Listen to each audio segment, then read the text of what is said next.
যেটা magic Aftab magic যেটা fit, এই ফিটটা আমি বেশি দেই না, তো ফিটটা এটা অল্পই দেই আমি। কিন্তু দেখেন এই যে এটা কিন্তু সেন্টটা অনেক সুন্দর। তো আফতাবের যে ম্যাজিক মিল্ক প্লাস, এটার ফলাফল ভালো, এটাও খাওয়াইতে পারেন আপনারা যদি আপনার এলাকায় থাকে। আসলে এক এক এলাকায় এক একটা হয়। আর এছাড়া যেটা আমি ক্যালসিয়াম করি না, কিছুই কোনো ইনজেকশন করি না আমার গরুকে।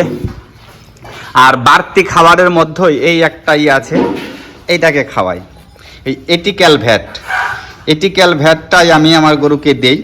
সেন্টাই কিন্তু গরু ভালো খায়, ভালো চাটে। আর অন্য অন্য ওষুধ দিয়েছি, দেখেছি আমি গড়ার মধ্যে দিলে পরে ওষুধের যে গন্ধ থাকে, গন্ধতেই কিন্তু গরুতে খাইতে চায় না। কিন্তু এই আর্টিকেল ভ্যাটটা, এটার একটা গন্ধ না, এটার একটা সেন্ট, ভালো একটা সুগন্ধি। এই সুগন্ধি ওদের কোনো প্রবলেম হয় না, ওরা ভালো সুস্বাদু হিসাবে করে খেয়ে নেয়। সুপ্রিয় দর্শক, দেশ ও দেশের বাইরে থেকে যারাই আমার এই প্রতিবেদনটি দেখছেন, সবাইকে জানাই আন্তরিক অভিনন্দন। আর যারা আমার ভিডিও দেখেন, ভিডিওতে জানতে চেয়েছিলেন যে আমি গরুকে দানাদার খাবার কি খাওয়াই, দানাদার খাবার সম্বন্ধে যারা বলতে বলেছিলেন, যারা একটা ভিডিও চেয়েছিলেন, তাদের উদ্দেশ্য করেই আমার এই ভিডিও আজকের। তো আর কথা বাড়িয়ে না বাড়িয়ে চলেন যাই আমরা দানাদার খাবার আমার গরুকে কি কি খাওয়াই, কি কি। এটা থাক শেষ করে দেবে ওই, হ্যাঁ ওটার তাই না, এটাকে তো সরি। তো আমরা আমাদের গরুর দানাদার খাবার কি কি খাওয়াই, তো দানাদার খাবার খাওয়ারের মধ্যে বেশি দানাদার খাবার খাওয়াই না আমরা, অন্যান্য দানাদার খাবারের উপরে ডিপেন্ড করতে হয় কিছু আমাদের। তো ভিডিও বাড়াবো না, চলুন আমরা ভিডিওর মূল পর্বে যাই। তো আপনারা যারাই রিকোয়েস্ট করেছিলেন তাদের অনুরোধেই আমার এই ভিডিও। তো এই যে বাছুর, ও কিন্তু এখনও শুধু দুধ খায়, ও কিন্তু এখনও ধরেনি, ঘাস ধরেনি। ঘাস খাওয়ানোর চেষ্টা করতেছিলাম কিন্তু ঘাসও খায় না। এটা হচ্ছিল নাবিলের মোটা ভুসি, আর এটা হচ্ছিল আফতাব কোম্পানির ম্যাজিক মিল্ক প্লাস। আর খাওয়াই হচ্ছিল ধানের কুড়ো যেটাকে বলে। তো এটা দেখেন, এটা কিন্তু অটোমেলের কুড়ো না, এটা কিন্তু দেশাল যে বাড়িতে বাড়িতে যে ভাঙানো হয়, আবার যেটা এমনি সাধারণত নর্মাল যেটা ভাঙানো হয় ধান সিদ্ধ করে, সেটাই কিন্তু কুড়ো। এটা অটো কোনো রাইস মিলের কোনো কুড়ো না। এটা প্রতিদিন প্রায় 80 গ্রাম থেকে 85 গ্রাম প্রথম এক সপ্তাহ দেই। এক সপ্তাহ দেওয়ার পরে আবার একদিন বাদে দেই। তো এই আর্টিকেল ভ্যাটটা হচ্ছে হলো একমি কোম্পানির। তো একমি কোম্পানির আর্টিকেল ভ্যাট, এটার যে এটার বডি রেট আছে 2800 টাকা। কিন্তু আপনারা যদি আপনাদের ওষুধের দোকান থেকে, গরুর ওষুধ যেখানে বিক্রি করে সেখান থেকে যদি আপনারা কেনেন, পরিচিত হয়, তাহলে সেক্ষেত্রে 2200 থেকে 2250 টাকা নিতে পারে। 2200 টাকা নেয় না আসলে, কিন্তু 2250 টাকা রাখতে পারে। তো আমি আগেই আর্টিকেল ভ্যাটটা খাওয়াইতাম না, কিন্তু এটা খুবই ভালো একটা কার্যকরী একটা ঔষধ,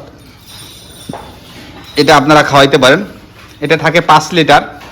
প্রথম এক সপ্তাহ এটাকে প্রতিদিন দিতে হবে, আর এরপরে যে একদিন বাদে খাওয়াইতে পারেন। আর্টিকেল ভ্যাট এটা একটা তরল, তো তরলটা আপনি কিভাবে দেখাইতে পারি, তো এটা খুবই একটু ঘন প্রকৃতির। এই দেখেন, এই পাশ থেকে আসছে, এই পাশ থেকে দেখা যাচ্ছে। তো এটাকে দিয়ে হচ্ছে আমি 80 থেকে 90 ml গরু হিসাবে। এটা সেন্টটাও খুব ভালো ভাই। এটার একটু করেন তো, খুলতে বেরিয়ে গেছে। এটা একটু বসাইয়ের মধ্যে একটু চাটা দেওয়াই দেন তো। এটা একটু চাটা দিতে, সামনে ধরেন, চাটাতে দেবেন।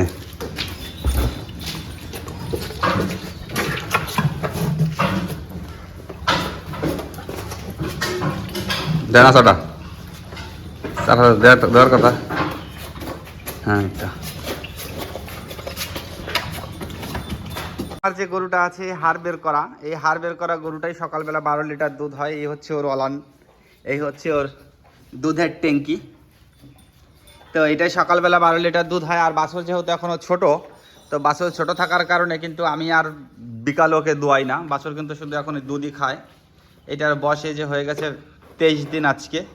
এই 23 দিন এখন পর্যন্ত ঘাস ধরে নাই। ঘাস খাওয়ানোর চেষ্টা করছে, নিচে কমলি ঘাস আছে, দেখা যাচ্ছে যে কচি ঘাস যাতে খায় কিনা, খাওয়ানোর চেষ্টা করছে। পাশাপাশি হাতে ধরে খাওয়ানোর চেষ্টা করছে ভুসি। তো আমার যে 4টা গরু ছিল, এখন 4টা থেকে 3টা এসেছে বাচ্চা, 4টা থেকে এখন 7টা হয়েছে। আপনারা কিন্তু দানাদারের পিস চক্করে পড়েন না, বেশি কিছু কিন্তু লাগে না গরুকে খাওয়ানোর জন্য। পর্যাপ্ত পরিমাণে কাঁচা ঘাস দিলে আর কিন্তু দানাদার খাবার ততটা দেওয়া লাগে না। তো আমার যে গরু আছে এটা সকালবেলা 12 লিটার দুধ হয়, আর বিকালবেলা যদি দোয়াই তাতেও 5-6 কেজি হয়, কিন্তু 5-6 কেজি বিকালবেলা দোয়াই না। তো আমার কিন্তু এই যে বড় গরুটা, এই বড় গরুটায় আমি 4.5 কেজি থেকে 5 কেজি দানাদার খাবার দেই। এই 4.5 কেজি 5 কেজি দানাদার খাবারের কিন্তু বেশি আর আমি দেই না। তো এই 4.5 কেজি 5 কেজি দানাদার খাবার যদি আমি ওকে খাওয়াই, তাহলে পরে দেখা গেছে অ্যাভারেজ ওকে আমি যতটুকু খাওয়াচ্ছি আর ওকে দিয়ে পিছনে যত খরচ আছে, পাশাপাশি খরচটায় 6 মাস পর্যন্ত দুধ দেবে। 7 মাস দোয়ানো যায়, 7 মাস পরে আর দোয়ানো ঠিক হবে না, দোয়ানো উচিত হবে না। তো এই 7 মাস পর কিন্তু বাছুরটা দাঁড়া হয়ে যাবে। এর মধ্যে যদি প্রেগনেন্ট হয়ে যায় তাহলে পরে মাশাআল্লাহ ভালো, তাহলে পরে লাভবান হওয়া যাবে। নাহলে পরে দোয়া গাইতে কিন্তু যদি দুধ বেচে যদি ওকে চালাইতে হয়, ও 6 মাস 7 মাস দুধ দেবে আর ও 6 মাস বসে খাবে। তো পাশাপাশি থাকবে একটা বাছুর, আর এখন যেটা বেশি দেবে এই বেশিটাই পরের টাইমে ওকে খাওয়াতে হবে। তো শুধু দানাদার খাবার খাওয়াই আপনার টাকা শেষ করবেন না, কিস্তি তুলেন না, কিস্তি তুলে গরুকে খাওয়ায়েন না, তাহলে কিন্তু কিস্তির টাকা গরুতেই শেষ করে দেবে। তো যা কিছুই খাওয়ান গরুকে হিসাব করবেন, প্রতিদিন যত খাবার দেবেন ওদের ততই কিন্তু লাগবে। আপনি 10 কেজি খাবার ওকে দিতে পারেন, 10 কেজি খেয়ে নেবে। তো হিসাব করেই খাওয়াইতে হবে। খামারি ভাইদের প্রতি অনুরোধ, আগে আপনার নিজের জায়গা ঠিক রাখেন, তারপর ওদের খাওয়ান। কিন্তু আপনাদের যদি পর্যাপ্ত পরিমাণে কাঁচা ঘাস থাকে সেক্ষেত্রে কিন্তু দানাদার কম খাওয়াইলে হবে। আর যদি পাশাপাশি আপনারা এই ক্যালসিয়াম ওষুধটা খাওয়ান সেক্ষেত্রে কিন্তু আপনার রোগে আক্রান্ত কম হবে। আপনি ওই গরুর যে রগে যে ইঞ্জেকশন দিতে হয়, কিছুদিন পর দেখা গেছে দুধ দিয়েছে, দুধ দেওয়ার পরে আর উঠতে পারে না, উঠে দাঁড়াইতে পারে না, দুর্বল হয়ে যায়।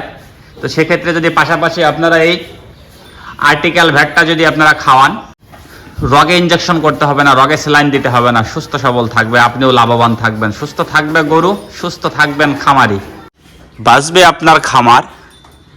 তাই নির্ভর করবেন না কেউ দানাদার খাবারের উপর। সবাই ঘাসের প্রতি আগ্রহী হন, যে যতটুকু পারেন পর্যাপ্ত পরিমাণে কাঁচা ঘাস গরুকে দেন।